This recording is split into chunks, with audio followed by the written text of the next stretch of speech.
जब देव और असुर दोनों ही अमरत्व की चाह में मर्यादा भूल जाएं और जब सृष्टि का संतुलन डगमगाने लगे, तब भगवान शस्त्र लेकर नहीं, आधार बनकर आते हैं। यह कथा है कच्छप अवतार की, जहां भगवान विष्णु स्वयं सृष्टि की नींव बन गए। असुरों से युद्ध में देवता जब पराजित हो गए, बल, तेज और अमृत सब कुछ असुरों के पास चला गया। देवगण चिंतित हो गए, इंद्र व्याकुल हो उठे। इंद्र बोले, हे प्रभु, हमारी शक्ति छीड़ हो गई है, अब धर्म कैसे बचेगा।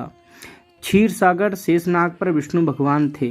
भगवान विष्णु बोले, हे देवताओं, अमृत तो छीना नहीं जाता है, उसे समुद्र से निकाला जाता है। तुम असुरों से संधि करो, क्षीर सागर का मंथन करो। धर्म की पहली परीक्षा यही थी कि शत्रु के साथ भी धैर्य का व्यवहार करना चाहिए।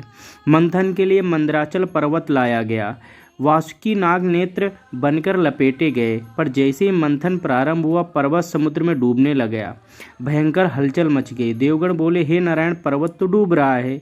तब भगवान विष्णु ने लिया कच्छप का अवतार, जिसे हम कूर्म अवतार भी बोलते हैं। एक विशाल अडिग शांत कछुआ, जिसकी पीठ सृष्टि से भी विशाल थी। भगवान ने मंदराचल पर्वत को अपनी पीठ पर धारण किया। जब सब डगमगा रहे थे, भगवान आधार बन गए। अब मंथन प्रारंभ हुआ। देव खींचते एक तरफ से असुर खींचते, और नीचे भगवान निश्चल थे। ना कोई शिकायत, ना कोई आग्रह, बस धैर्य था।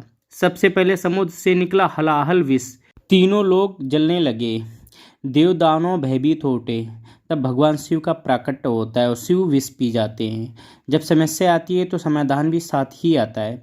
मंथन से कामधेनु, उच्चय श्रवा, अश्व, ऐरावत, लक्ष्मी जी एक एक कर दिव्य तत्व प्रकट हुए।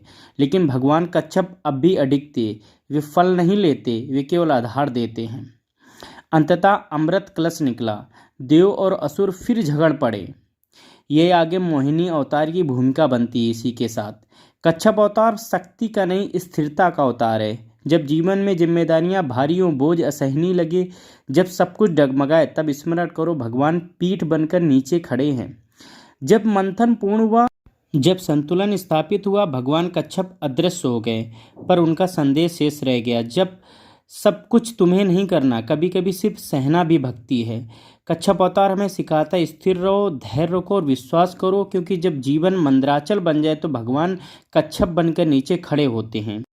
भगवान के विभिन्न अवतारों में से ये कच्छप अवतार की कथा कैसी लगी दोस्तों? सभी को राधे राधे।